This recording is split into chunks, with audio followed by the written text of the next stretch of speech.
This is Focus 30, a KY3 Action News magazine. Tonight, the story of Southeast Asian refugees in the Ozarks. It's been 6 years since the end of the Vietnam War, and still the refugees come.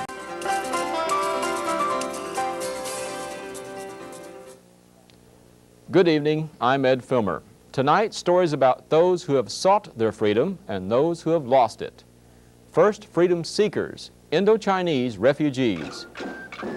In 6 years, some 4,500 Southeast Asian refugees have made new homes in Missouri.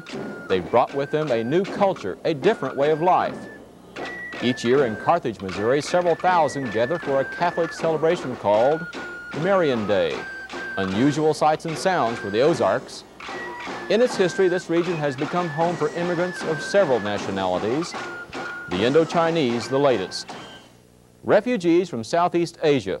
They began to arrive in 1975, and still they come.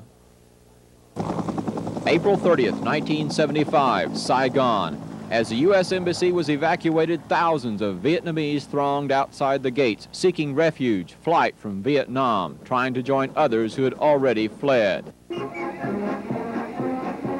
May 2nd, 1975, Fort Smith, Arkansas. As a band played and residents held up signs of welcome, the first plane load of Southeast Asian refugees arrived. Thousands would be processed through nearby Fort Chaffee. Many of these first arrivals had worked closely with the Americans. They were soldiers, businessmen, politicians, and professionals who feared for their lives in Vietnam. They fled, many leaving wives, children, parents behind.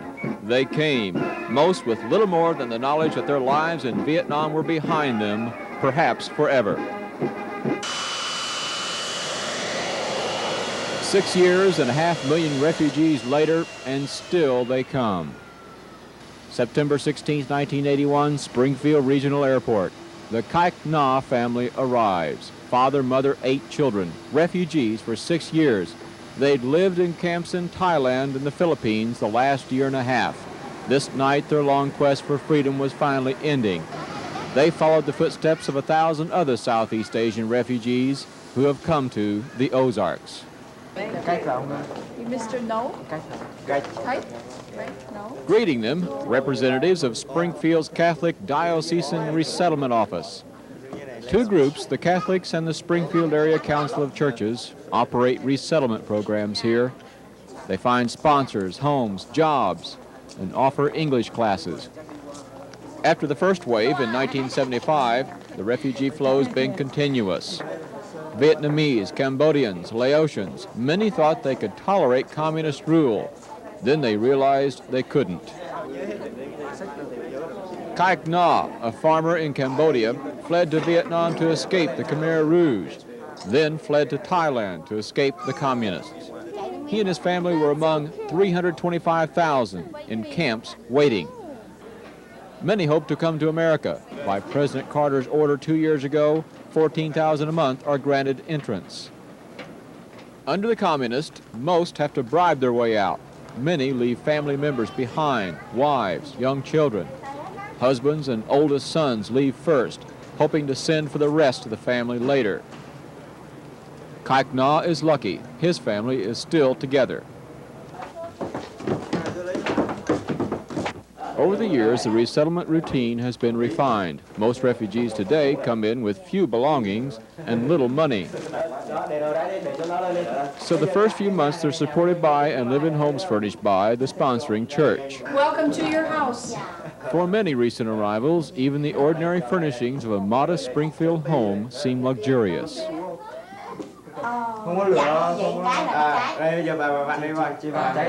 There are few modern conveniences on the cooperative work farms of present-day Vietnam. But learning to use a gas stove is but one of the challenges in store for the Na family. In the days and months to come, they must begin to exist in a foreign world.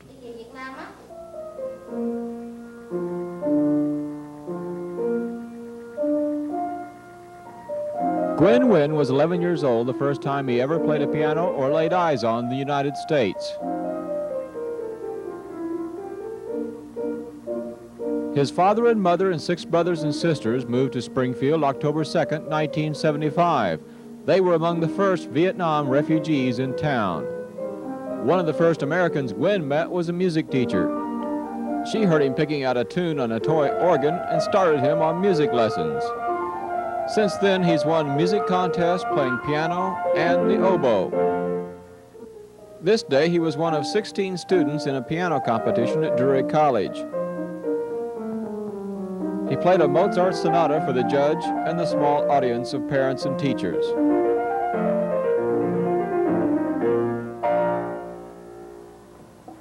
The judge later picked Gwen Nguyen the winner. Too much.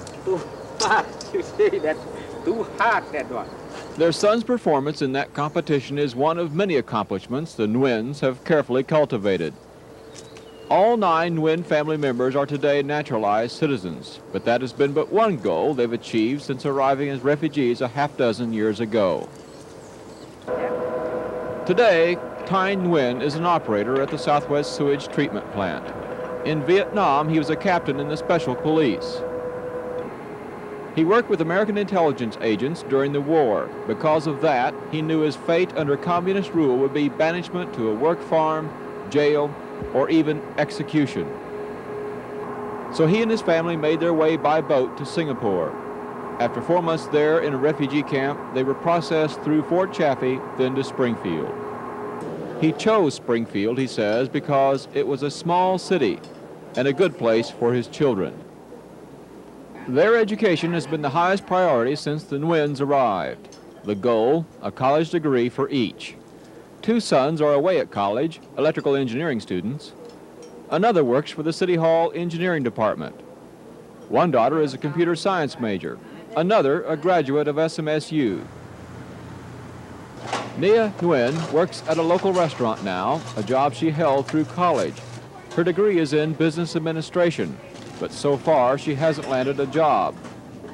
She blames the faltering economy and her less than perfect English. They can never be absorbed into the American culture if they don't learn English and become part of the American way of life or understand what's going on around them. Sister Patricia Sullivan has taught English as a second language to hundreds of Southeast Asian refugees. Classes meet 5 days and 2 nights a week. I can't hear you.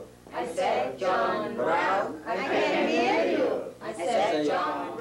I would say it is the first obstacle that must be overcome before they can be absorbed into American society, before they can get jobs, before they can start relating to Americans. Otherwise, they will just live a little ghetto existence all their lives. What was this, Chang? Cracker. Cracker. Very good. Chang, what do we do with the cracker?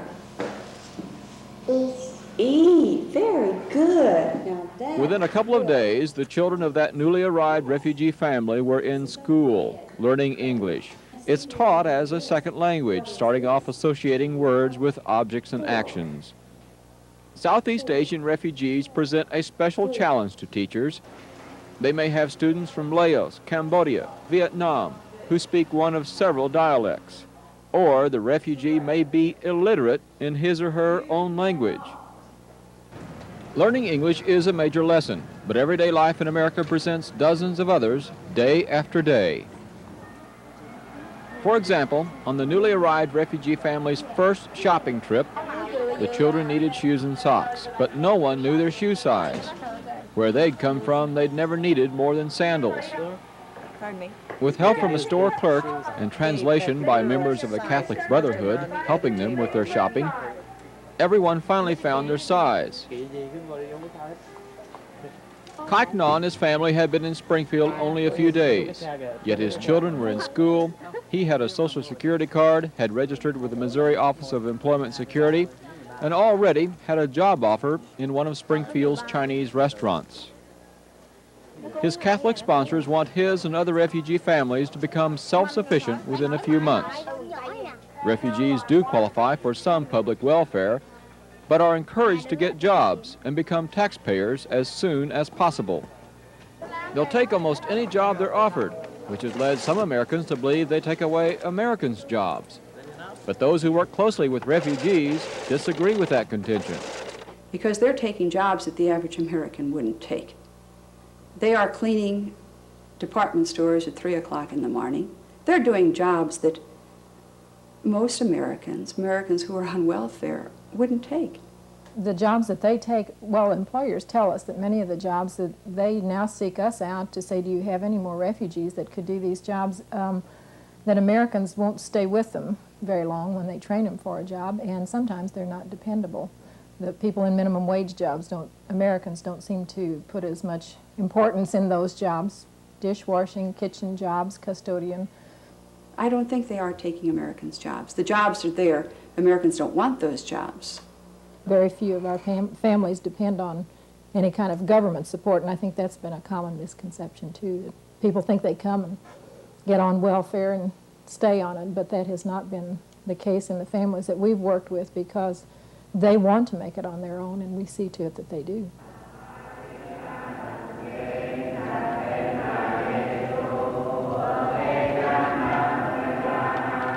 Many refugees find sanctuary in their faith. Those who are now citizens, like the Nguyen's, and those who are newly arrived, like Kak Na, find comfort in the familiar prayers of a Vietnamese Mass. Although Buddhism is prevalent in Southeast Asia, many are Catholic.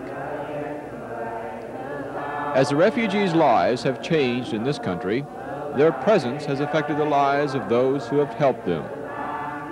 It has changed my life. They are such beautiful people. I mean, their values of simplicity. It doesn't take much to make them happy. They're so very grateful, so gentle. It has made me think twice about my values and about the values of Americans in general.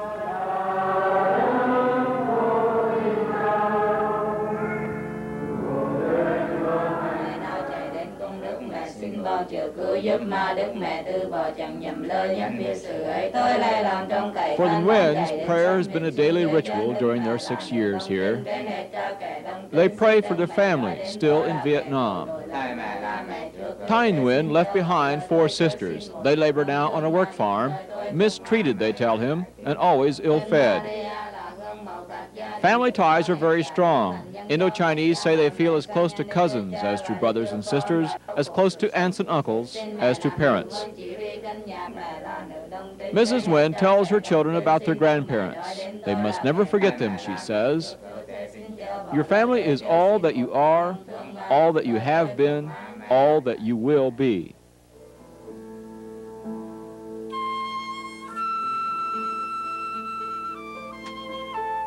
Ninh and Quinn continue to practice the songs of their native land. They are Americans, they say, but they are also Vietnamese. I miss my country a lot. Those days was my best day in my life, that I think I'll never find it again. I never think that I would move away from Vietnam. I never had that thought in my mind. I didn't miss my country much when I first arrived, but I grew older. A year or two, I realized that I'm Vietnamese. And there's nothing would change that, but yet I accept the United States. Give me a great deal. I learned a lot. I'm an American citizen now. That's on paper, but I'm Vietnamese. I pray for God every night, that I pray that maybe someday I go to visit my country.